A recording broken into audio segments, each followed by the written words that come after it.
जय हिंद, वंदे मातरम। दोस्तों, स्वागत है आपका आपके अपने इस यूट्यूब चैनल पर। गाइस, 8 बज चुका है। जो भी बच्चे लाइव आ गए हो तो प्लीज़ मैसेज कर दीजिए, जिससे कि हम लोग अपना लाइव टेस्ट स्टार्ट कर सकें। देखिए गाइस, पहली जो क्लास होती है आपकी दोपहर 12 बजे, और अगली क्लास जो होती है रात के 8 बजे। दोनों ही क्लास को आपको हर हाल में ही ज्वाइन करना है। दोनों क्लास को छोड़ना नहीं है, आपको ज्वाइन करना है। यदि आप छोड़ते हैं तो घाटा आपको ही होगा। ठीक है, तो आपको ये बात ध्यान में रखनी है। तो कहीं कॉपी पर लिख लीजिए क्लास का टाइम 12 बजे और रात के 8 बजे। तो आज के इस लाइव टेस्ट में हम लोग सामान्य हिंदी और सामान्य ज्ञान के क्वेश्चन इस वीडियो में डिस्कस करेंगे। एक क्वेश्चन के लिए आपको 3 सेकंड का समय दिया जाएगा। 3 सेकंड के बाद मैं आंसर क्लियर कर दूंगा। तो इस वीडियो को कंप्लीट बिना स्किप के पूरा जरूर देखेगा आप लोग। और जो भी बच्चे तैयारी कर रहे हैं सीआरपीएफ पैरामेडिकल स्टाफ की, मैं उनको बता देना चाहता हूं कि खूब पढ़िए, रात दिन एक कर दीजिए और अपने माता पिता का सपना पूरा कीजिए। और इस बार वर्दी लेकर ही आना है आपको हर हाल में, चाहे जितनी भी मेहनत करनी पड़े, दिन रात एक करना पड़े, मैं करूंगा। तो वीडियो कंप्लीट बिना स्किप के पूरा जरूर देखेगा आप लोग। वीडियो अच्छा लगे वीडियो को लाइक और शेयर जरूर करें। चैनल पर पहली बार विजिट कर रहे हैं तो चैनल को सब्सक्राइब कर लें, पास ही में आपके बेल आइकन होगा उसको भी दबा लें। इससे आने वाली नए वीडियो की नोटिफिकेशन आप सभी लोगों तक आसानी से पहुंच जाएगी। पूजनीय पिताजी को सादर प्रणाम। तो पूजनीय, पूजनीय की शुद्ध वर्तनी क्या होगी, यह क्वेश्चन में पूछा जा रहा है। तो पूजनीय कैसे लिखा जाता है? पूजनीय, ऑप्शन ए पूजनीय बिल्कुल करेक्ट हो जाएगा। रूप रस गंध आदि के अनुभव के लिए मनुष्य के पास 5 ज्ञानेंद्रियां हैं। तो ज्ञानेंद्रियां कैसे लिखा जाएगा? शुद्ध वर्तनी ज्ञानेंद्रियां की क्या होगी? ज्ञानेंद्रियां, ऑप्शन बी बिल्कुल करेक्ट हो जाएगा। चंद्र ज्योत्सना से सारा उपवन दुग्ध धवल प्रतीत होता था। तो ज्योत्सना कैसे लिखा जाएगा? बहुत ही इंपॉर्टेंट क्वेश्चन है। ज्योत्सना कैसे लिखा जाएगा? ऑप्शन सी ज्योत्सना बिल्कुल करेक्ट हो जाएगा। तुम्हें इस कार्य के लिए समुचित पारिश्रमिक मिलेगा। तो पारिश्रमिक कैसे लिखा जाएगा बताइए?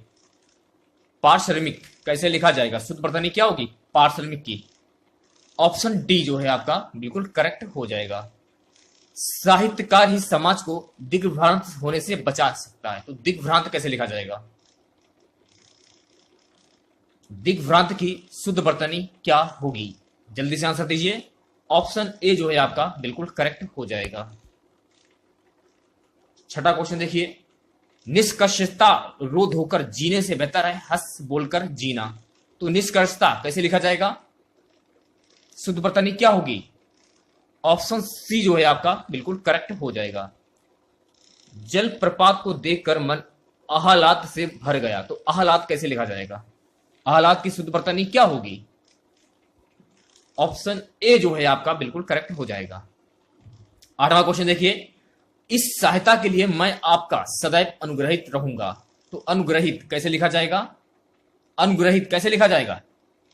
अनुग्रहित की शुद्ध वर्तनी होगी अनुग्रहित। बी वाला जो ऑप्शन है आपका बिल्कुल करेक्ट हो जाएगा। देख लीजिए आप लोग, और एक कॉपी और पेन जरूर ले लिया करें आप लोग, बहुत ही अच्छे लेवल के क्वेश्चन है। और एक कॉपी में इन सभी क्वेश्चन को लिख लीजिए आप लोग, क्योंकि ऐसे ही क्वेश्चन आपसे पूछे जाएंगे। तुम्हारा यह कथन मात्र अतिशयोक्ति है। तो अतिशयोक्ति कैसे लिखा जाएगा? अतिशयोक्ति की शुद्ध वर्तनी क्या होगी? ऑप्शन डी जो है आपका बिल्कुल करेक्ट हो जाएगा। सन्यासी उपन्यास के रचयिता इलाचंद जोशी हैं। तो रचयिता की शुद्ध वर्तनी क्या होगी बताइए? रचयिता, ऑप्शन जो डी है आपका बिल्कुल करेक्ट हो जाएगा। रचयिता ऐसे ही लिखा जाएगा। अगला क्वेश्चन देखिए, 11 से 15 दिए गए शब्दों में प्रयुक्त संधि का चयन कीजिए। षडानन में कौन सी संधि है? षटधन आनन, षटधन आनन, यहां पर कौन संधि होगी? व्यंजन संधि, स्वर संधि, विसर्ग संधि या गुण संधि? षडानन की होगी व्यंजन संधि। ए वाला जो ऑप्शन है आपका बिल्कुल करेक्ट हो जाएगा। धरात्मा में कौन संधि है? धर्मात्मा में प्रयुक्त संधि कौन सी होगी? धर्मात्मा, इसमें प्रयुक्त संधि होगी स्वर संधि। ए वाला जो ऑप्शन है आपका बिल्कुल करेक्ट हो जाएगा। रेखांकित में प्रयुक्त संधि कौन सी होगी? रेखांकित, रेखांकित में प्रयुक्त संधि ऑप्शन सी जो है आपका दीर्घ संधि बिल्कुल करेक्ट हो जाएगा। निश्चल, निश्चल में प्रयुक्त संधि कौन सी होगी? आसानी से बता सकते हैं आप लोग। निश्चल में प्रयुक्त संधि होगी विसर्ग संधि। बी वाला जो ऑप्शन है आपका बिल्कुल करेक्ट हो जाएगा। ध्रुव प्रयोग, ध्रुव प्रयोग में प्रयुक्त संधि कौन सी होगी? ऑप्शन ए जो है आपका विसर्ग संधि बिल्कुल करेक्ट हो जाएगा। दिए गए शब्दों में समास बताने के लिए उचित विकल्प का चयन कीजिए। चंद्रशेखर में कौन सा समास है? तत्पुरुष, कर्मधार, बहुप्रिय, द्विगु। चंद्रशेखर में प्रयुक्त समास कौन सा होगा? ऑप्शन सी जो है आपका बहुप्रिय समास, बिल्कुल करेक्ट हो जाएगा। रात दिन बीच में योजक चिन्ह है, तो यहां पर कौन सा समास होगा? द्वंद्व, द्विगु, कर्मधार, अव्ययभाव। अव्ययभाव होगा नहीं, कर्मधार होगा नहीं, दो बचते हैं, बताइए कौन सा समास होगा? द्विगु भी नहीं होगा, तो यहां पर हो जाएगा द्वंद्व समास। ए वाला जो ऑप्शन है आपका बिल्कुल करेक्ट हो जाएगा। बहन भाई, यहां पर भी बहुप्रिय समास होगा नहीं, तत्पुरुष समास होगा नहीं, बचते हैं दो, बताइए यहां पर कौन सा समास होगा? द्विगु भी नहीं होगा, तो यहां पर हो जाएगा ऑप्शन सी द्वंद्व समास। दसमुख, यहां पर कौन सा समास होगा? तत्पुरुष होगा नहीं, द्वंद्व होगा नहीं, कर्मधार होगा नहीं, बचता है बहुप्रिय, तो यहां पर बहुप्रिय समास हो जाएगा। 10 आनंद हैं जिनके, यानी कि रावण। यथाशक्ति, यथाशक्ति में कौन सा समास है? द्विगु होगा नहीं आपका, तत्पुरुष होगा नहीं, कर्मधार होगा नहीं, बचता है आपका अव्ययभाव। डी वाला जो ऑप्शन है आपका बिल्कुल करेक्ट हो जाएगा। यहां से आपके सामाजिक अध्ययन के क्वेश्चन स्टार्ट हो जाते हैं। क्वेश्चन है कि दक्षिण पूर्व एशिया में ग्रीष्मकालीन मानसून के दौरान क्या होता है?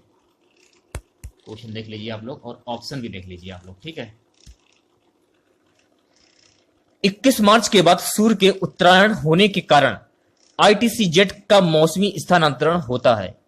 इस समय एशिया, विशेषतः दक्षिण एवं दक्षिण पूर्व एशिया में दबाव में परिवर्तन के कारण वायु की दिशा हिंद महासागर से उपरोक्त क्षेत्र की ओर हो जाती है, जिससे ग्रीष्म काल में हल्की वर्षा होती है। तो इस क्वेश्चन का सी वाला जो ऑप्शन है आपका बिल्कुल करेक्ट हो जाएगा। अगला क्वेश्चन देखिए, पृथ्वी पर अधिकतर निरंतर पर्माफ्रॉस्ट पाए जाते हैं।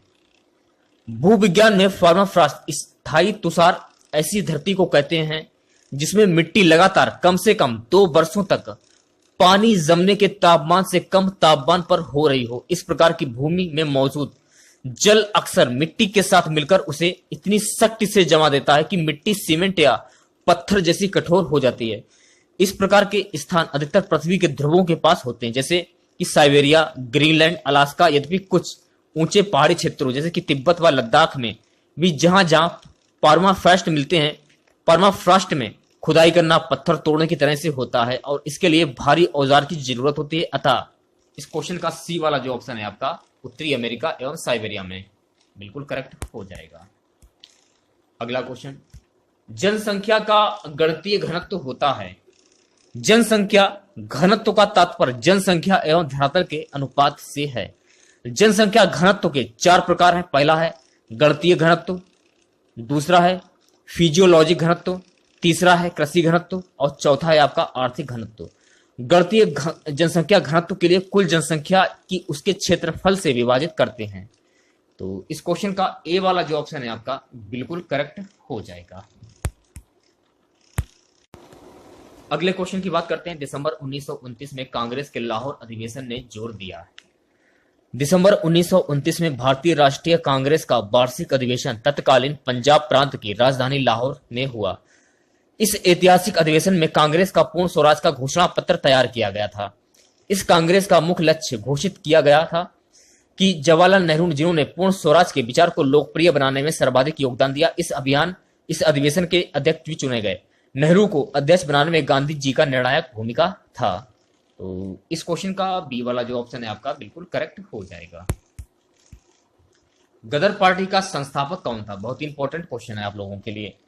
गदर पार्टी की स्थापना भारत को अंग्रेजों से स्वतंत्रता दिलाने हेतु की गई थी। इस पार्टी को अमेरिका और कनाडा के भारतीयों ने 25 जून 1913 में बनाया था। इस पार्टी के द्वारा हिंदुस्तान गदर नाम का पत्र भी निकलता था, जो उर्दू और पंजाबी में छपता था।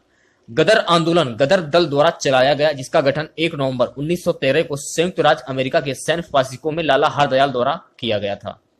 रामचंद्र, बराकतुल्ला तथा कुछ अन्य क्रांतिकारियों ने भी इसमें सहयोग किया था।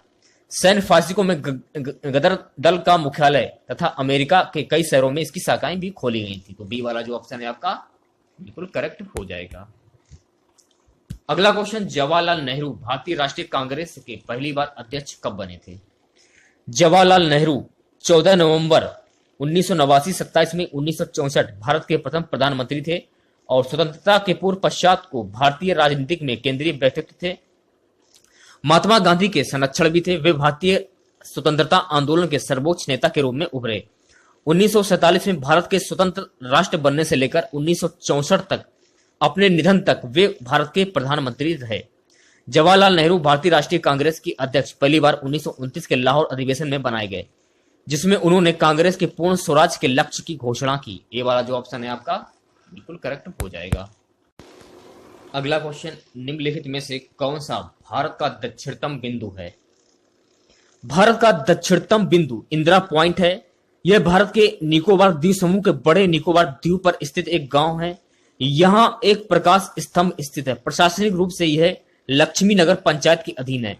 देश का चतुर्दिक अंतिम सीमा बिंदु निम्नलिखित है: दक्षिणी बिंदु और उत्तरम बिंदु, पश्चिमोत्तर बिंदु, पूर्वोत्तर बिंदु।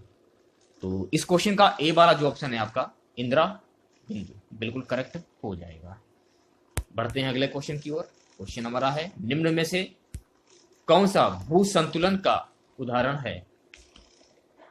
आपको ध्यान में रखना है, मिसिसिपी मुहाने का संकुचन भू संतुलन का प्रमुख उदाहरण है। इस सिद्धांत के अनुसार विशाल भू रचना जैसे कि ऊंची ऊंची पर्वतमालाएं, पठार मैदान आदि संतुलन की अवस्था में रहते हैं। सी वाला जो ऑप्शन है आपका बिल्कुल करेक्ट हो जाएगा। अगले क्वेश्चन की बात करते हैं, निम्न में से कौन सा ज्वालामुखी सतही प्लेट के मध्य में घटित होता है? किलिमंजारो पर्वत अफ्रीका का सबसे ऊंचा पर्वत है और 7 शिखरों में चौथा सबसे ऊंचा है। यह दुनिया का सबसे लंबा मुक्त पहाड़ है, जिसका शिखर 5895 मीटर है। किलिमंजारो एक विशाल स्ट्रेटो ज्वालामुखी है जो करीब 1 मिलियन साल पहले गठित होना शुरू हुआ था, जब लावा रिफ्ट घाटी से बहना शुरू हुआ था। अतः स्पष्ट है कि माउंट किलिमंजारो ज्वालामुखी सतही प्लेट के मध्य में घटित होते हैं। तो इस क्वेश्चन का डी वाला जो ऑप्शन है आपका बिल्कुल करेक्ट हो जाएगा। अगले क्वेश्चन की बात करते हैं। क्वेश्चन हमारा है, जीरोफाइट वनस्पति अधिकतर पाई जाती हैं। सूक्ष्म परिस्थितियों में उगने वाले पादपों को मरुविद पादप कहते हैं। जीरोफाइट शब्द 2 ग्रीक शब्दों से मिलकर बना है। इसका अर्थ है सूक्ष्म तथा अर्थ है इसका आवास। जीवन चक्र की अवधि, आकार एवं कार्य की अनुकूलन के आधार पर जीरोफाइट को 3 श्रेणियों में विभाजित किया गया है। पहला है अल्पकालिक पादप, दूसरा है गूदेदार या मासल पादप और तीसरा है अमासल पादप। इस प्रकार की वनस्पति रेगिस्तान शुष्क क्षेत्रों में बहुत ही कम मात्रा में पाई जाती है। यहां बिरल पादप वहां ऑक्सीजन के स्रोत होते हैं। शुष्क मरुस्थलीय क्षेत्रों में पाए जाने वाले अल्पकालिक पादप वहां के मानव या जंतुओं के जीवन आधार पर हैं। तो इस क्वेश्चन का सी वाला जो ऑप्शन है आपका बिल्कुल करेक्ट हो जाएगा। अगला क्वेश्चन देखिए, 2011 की जनगणना के अनुसार किस राज्य की जनसंख्या सर्वाधिक है? जनगणना 2011 के अंतिम आंकड़ों के अनुसार उत्तर प्रदेश राज्य की कुल जनसंख्या, जो कि देश के अन्य राज्यों के संदर्भ में सर्वाधिक है। विकल्प में दिए गए राज्यों का जनसंख्या निम्नवत रहेगा, जैसे कि बिहार 10.40 करोड़, पश्चिम बंगाल 9.12 करोड़, केरल 3.34 करोड़। तो आपको ध्यान रखना है कि उत्तर प्रदेश की जो जनसंख्या है 19,98,12,341 2011 की आंकड़ों के अनुसार। चलिए बढ़ते हैं नेक्स्ट क्वेश्चन की ओर। लोकसभा में भारत के राष्ट्रपति द्वारा एंग्लो इंडियन समुदाय के कितने सदस्य मनोनीत किए जाते हैं? संविधान का अनुच्छेद 331 से लोकसभा में अखिल भारतीय समुदाय के प्रतिनिधित्व से संबंधित है। इसके अंतर्गत अनुच्छेद 81 में किसी बात के होते हुए भी यदि राष्ट्रपति की राय है कि लोकसभा में अखिल भारतीय समुदाय का प्रतिनिधित्व पर्याप्त नहीं है, तो वह लोकसभा में उस समुदाय के 2 सदस्यों का नाम निर्देशित कर सकता है। तो इस क्वेश्चन का बी वाला जो ऑप्शन है आपका, डी वाला ऑप्शन 2 सदस्य मनोनीत कर सकता है, बिल्कुल करेक्ट हो जाएगा। लोकसभा का जो प्रोटेम अध्यक्ष किसके द्वारा नियुक्त किया जाता है? संविधान में उपबंध किया गया है कि पिछली लोकसभा के अध्यक्ष एवं लोकसभा की पहली बैठक के ठीक पहले तक अपने पद पर रहता है। इसलिए राष्ट्रपति लोकसभा के एक सदस्य को सामाजिक अध्यक्ष प्रोटेम स्पीकर नियुक्त करता है। आमतौर पर लोकसभा के वरिष्ठ सदस्य को इसके लिए चुना जाता है। राष्ट्रपति स्वयं प्रोटेम स्पीकर को शपथ दिलवाता है। प्रोटेम स्पीकर को स्थायी अध्यक्ष के समान ही शक्तियां प्राप्त होती हैं। वह नई लोकसभा की पहली बैठक में पार्टीसीन अधिकारी होता है। उसका मुख्य कर्तव्य नए सदस्यों को शपथ दिलवाना है। वह सदन को नए अध्यक्ष का चुनाव करने के लिए भी मदद करता है। जब नए अध्यक्ष को चुन लिया जाता है तो प्रोटेम स्पीकर का पद भी स्वयं ही समाप्त हो जाता है, अतः यह पद अल्पकालिक होता है। तो ए वाला जो ऑप्शन है आपका बिल्कुल करेक्ट हो जाएगा। अगला क्वेश्चन, भारतीय संविधान के अनुच्छेद 70 के अंतर्गत राष्ट्रपति एवं उपराष्ट्रपति की अनुपस्थिति में कौन राष्ट्रपति होगा? भारतीय संविधान के अनुच्छेद 70 के अंतर्गत राष्ट्रपति एवं उपराष्ट्रपति की अनुपस्थिति में भारत का मुख्य न्यायाधीश कार्यवाहक राष्ट्रपति के रूप में कार्य करेगा। डी वाला जो ऑप्शन है आपका बिल्कुल करेक्ट हो जाएगा। अगला क्वेश्चन देखिए, 36वां क्वेश्चन, निम्नलिखित राज्यों में किस राज्य का विधानमंडल द्विसदनीय है? संविधान के छठे भाग में अनुच्छेद 168 से 212 तक राज्य विधानमंडल की संरचना, गठन, कार्यकाल, अधिकारियों, प्रक्रियाओं, विशेष अधिकारों तथा शक्तियों आदि के बारे में बताया गया। यद्यपि ये सभी संसद के अनुरूप हैं, फिर भी इनमें कुछ विभेद पाया जाता है। राज्य विधानमंडल के गठन में कोई एक रूपता नहीं है। अधिकतर राज्यों में एक सदनीय व्यवस्था है, जबकि कुछ भी द्विसदनीय है। वर्तमान में 2017 में केवल 7 राज्यों में 2 सदन हैं। ये हैं आंध्र प्रदेश, उत्तर प्रदेश, बिहार, महाराष्ट्र, कर्नाटक और जम्मू कश्मीर एवं तेलंगाना। तमिलनाडु में विधान परिषद अधिनियम 2010 लागू नहीं हुआ। तो डी वाला जो ऑप्शन है आपका बिल्कुल करेक्ट हो जाएगा। अगला क्वेश्चन, भारतीय संघ कौन से देश के संघ के सदस्य हैं? यह क्वेश्चन में पूछा जा रहा है। संविधान में कहीं भी संघ शब्द का प्रयोग नहीं किया गया है। इसके स्थान पर संविधान का अनुच्छेद 1 भारत को राज्यों के संघ के रूप में परिभाषित करता है। Doctor VR. अम्बेडकर के अनुसार राज्यों के संघ 2 बातें उभरकर सामने आती हैं। पहला है, अमेरिका संघ के विपरीत भारतीय संघ राज्यों के बीच सहमति का प्रतिफल नहीं है। दूसरा है, राज्यों को यह अधिकार नहीं है कि वे स्वयं को संघ से पृथक कर सके। भारत राज्यों का संघ है क्योंकि वह अविभाज्य है। भारत की संघीय व्यवस्था कनाडाई मॉडल पर आधारित है। यह एक अत्यंत सशक्त केंद्र होने के नाते कनाडाई मॉडल अमेरिकी मॉडल की समर्था भिन्न है। इस क्वेश्चन का डी वाला जो ऑप्शन है आपका बिल्कुल करेक्ट हो जाएगा। अगला क्वेश्चन, भारत के सर्वोच्च न्यायालय की आधिकारिक भाषा है। संविधान में न्यायपालिका एवं विधायिका की भाषा के संबंध में उपबंध किए गए हैं। पहला है, जब तक संसद अन्यथा यह व्यवस्था ना दे, निम्नलिखित कार्य केवल अंग्रेजी भाषा में होंगे। आ है, उच्चतम न्यायालय व प्रत्येक उच्च न्यायालय की कार्यवाही। बा है, केंद्र एवं राज्य स्तर पर सभी विधेयक, अधिनियम, अध्यादेश, आदेश, नियमों व उपनियमों के प्रारंभिक पाठ। हालांकि संसद ने उच्चतम न्यायालय में हिंदी के प्रयोग के लिए ऐसी कोई व्यवस्था नहीं की है, अतः उच्चतम न्यायालय केवल उन्हीं याचिकाओं को सुनता जो केवल अंग्रेजी में हो। तो इस क्वेश्चन का सी वाला जो ऑप्शन है आपका बिल्कुल करेक्ट हो जाएगा। अगला क्वेश्चन देखिए, भारत में राजनीतिक दलों को मान्यता दी गई। तो भारत में राजनीतिक दलों को मान्यता दी गई, यह क्वेश्चन है पूछा जा रहा है। राजनीतिक दल स्वैच्छिक संगठन अथवा लोगों के संगठित समूह होते हैं जो समान दृष्टिकोण रखते हैं तथा जो संविधान के प्रावधानों के अनुरूप राष्ट्र को आगे बढ़ाने के लिए राजनीतिक शक्ति प्राप्त करने की कोशिश करते हैं। निर्वाचन आयोग निर्वाचन के प्रयोजनों हेतु राजनीतिक दलों को पंजीकृत करता है और उनकी चुनाव निष्पादनता के आधार पर उन्हें राष्ट्रीय या राष्ट्र स्तरीय दलों के रूप में मान्यता प्रदान करता है। अन्य दलों को केवल पंजीकृत गैर मान्यता प्राप्त दल घोषित किया जाता है। तो डी वाला जो ऑप्शन है आपका बिल्कुल करेक्ट हो जाएगा। अगला क्वेश्चन, भारत में सूचना का अधिकार किस वर्ष में पारित किया गया? काफी इंपॉर्टेंट क्वेश्चन है। सूचना का अधिकार भारत की संसद द्वारा पारित एक कानून है जो 12 अक्टूबर 2005 को लागू हुआ। 15 जून 2005 को इसके कानून बनने के 120वें दिन भारत में भ्रष्टाचार को रोकने और समाप्त करने के लिए इसे बहुत ही प्रभावी कदम बताया गया। यह कानून भारत के सभी नागरिकों को सरकारी फाइलों, रिकॉर्ड्स में दर्ज सूचना को देखने और उसे प्राप्त करने का अधिकार देता है। तो इस क्वेश्चन का सी वाला जो ऑप्शन है आपका बिल्कुल करेक्ट हो जाएगा। चलिए बात करते हैं नेक्स्ट क्वेश्चन की। बल गुणनफल है, काफी अच्छे लेवल के क्वेश्चन है साइंस के, याद कर लीजिए इन सब क्वेश्चन को। बल गुणनफल है द्रव्यमान और वेग का, द्रव्यमान और त्वरण का, भार और वेग का, भार या फिर त्वरण का। बी वाला जो ऑप्शन है आपका द्रव्यमान और त्वरण का बिल्कुल करेक्ट हो जाएगा। ऊर्जा संरक्षण का आशय है कि, ऊर्जा संरक्षण का आशय क्या है? टी वाला जो ऑप्शन है आपका, ऊर्जा का ना तो सृजन हो सकता है और ना ही विनाश। डी वाला जो ऑप्शन है आपका बिल्कुल करेक्ट हो जाएगा।